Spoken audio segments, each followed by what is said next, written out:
Hello Mark, I'm Linda, and my student number is S044103. I'm the sophomore at NCUE. The speech title is Stories from a Home for Terminally Ill Children by Kathy Hall.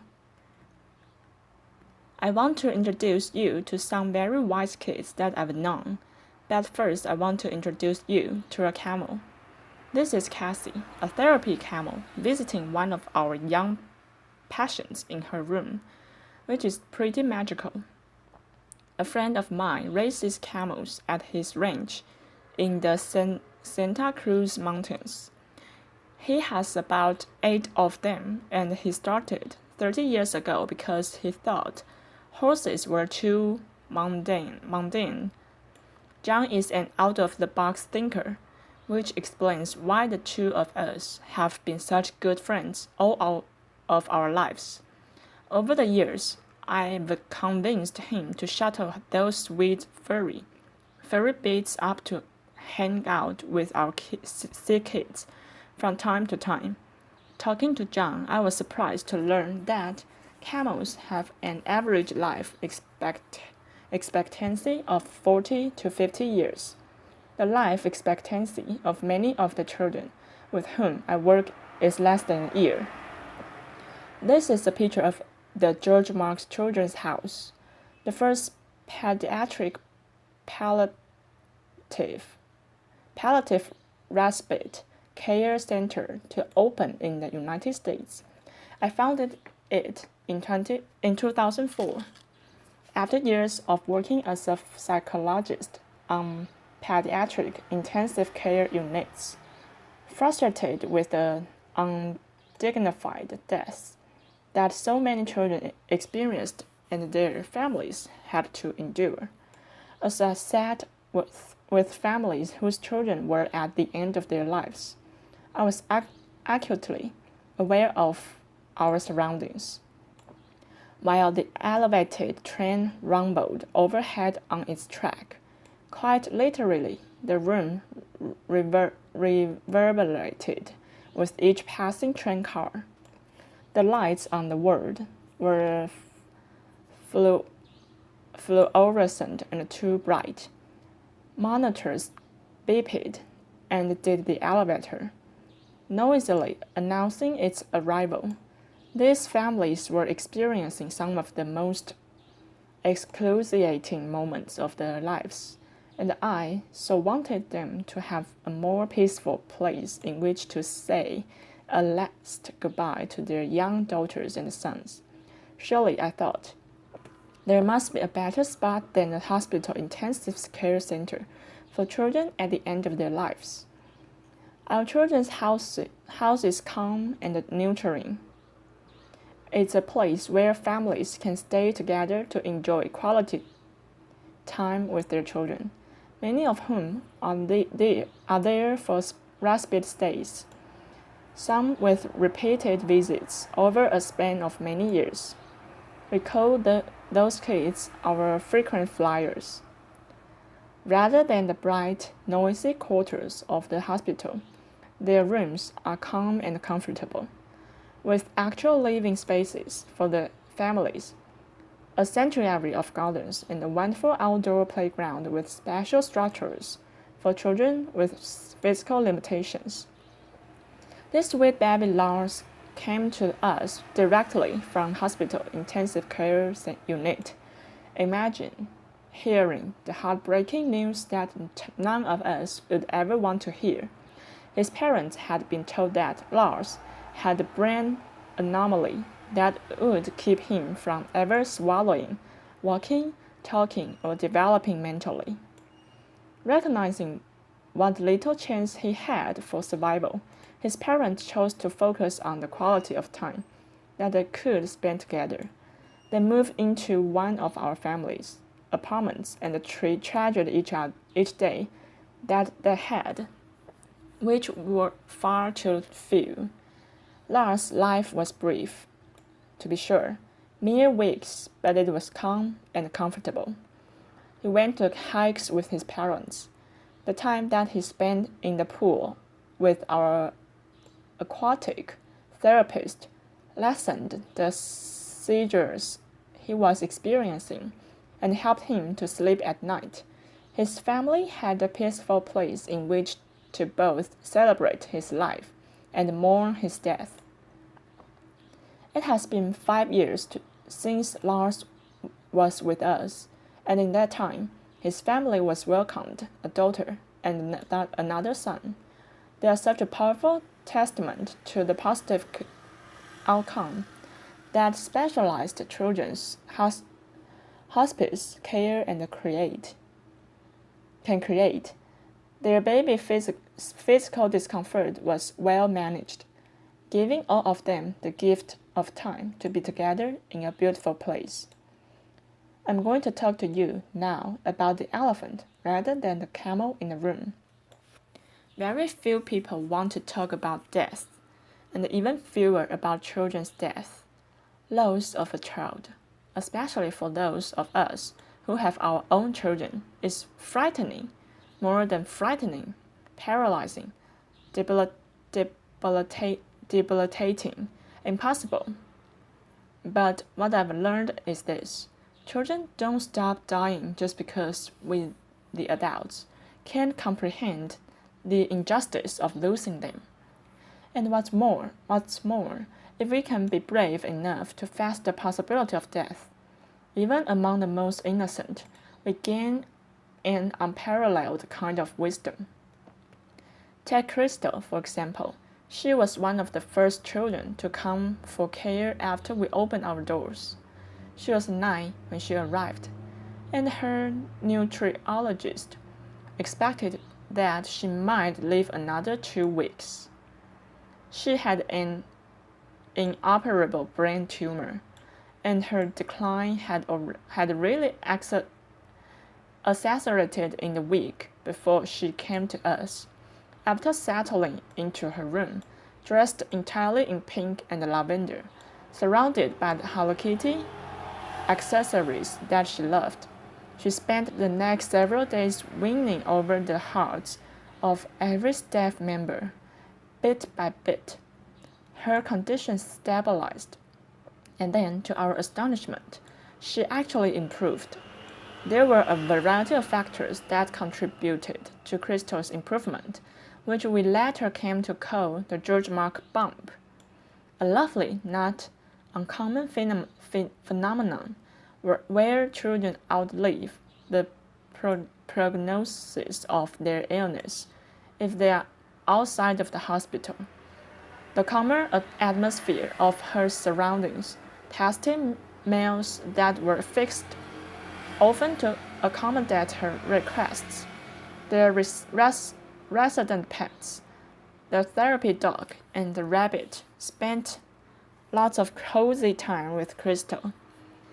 After she had been with us for about a week, she called her grandmother and she said, "Gee, I'm staying in a great big house, and there's room for you to come to come to. And guess what? You don't have to bring any quarters because the washer and the dryer are free." Laughter. Crystal's grandmother soon arrived from out of town, and they spent the remaining 4 months of Crystal's life enjoying very special days together. Some days were special because Crystal was outside in her wheelchair sitting by the fountain. For a little girl who had spent most of the year earlier in a hospital bed, being outside counting hummingbirds made for an amazing time with her grandma, and lots of laughter. Other days were special because of the activities that our child life specialist created for her. Crystal strung beads and made jewelry for everybody in the house. She painted a pumpkin to help decorate for Halloween. She spent many excited days planning her 10th birthday, which of course none of us thought she would ever see.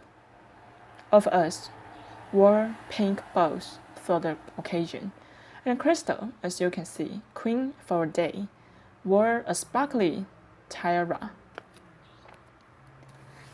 One hot morning, I arrived at work, and Crystal and her partner in crime Charlie greeted me with some help.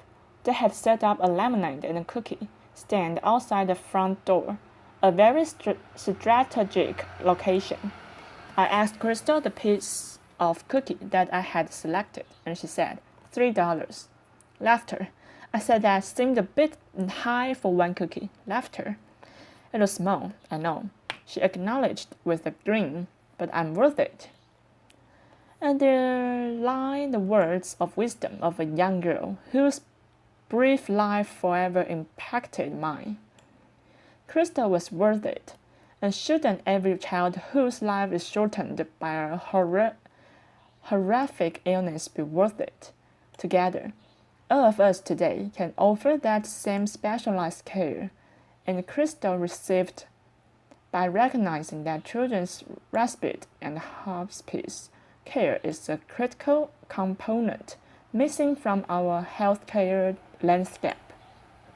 It's also interesting to note that we are able to provide this care at about 1/3 of the cost of a hospital intensive care unit, and our families don't see a bill. We are ever grateful to the supporters who believe in this important work that we are doing. The truth is that my colleagues and I stand the parents and other family members who get to experience this special wisdom are in a unique position. There are only 2 freestanding pediatric hospices in the United States, although I'm happy to report that based on our model, there are 18 other under various stages of development. Applause. Still, most of the children who die in the United States every year die in hospital rooms, surrounded by beeping machines and anxious, exhausted adults who have no other option but to say goodbye under those harsh institutional lights and among virtual strangers. For comparison's sake, the United Kingdom, which is a country with about 1/5 the population of the United States, and about half the size of the state of California, has 54 hospice and respite centers. Why is that? I've asked myself that question all of this many times.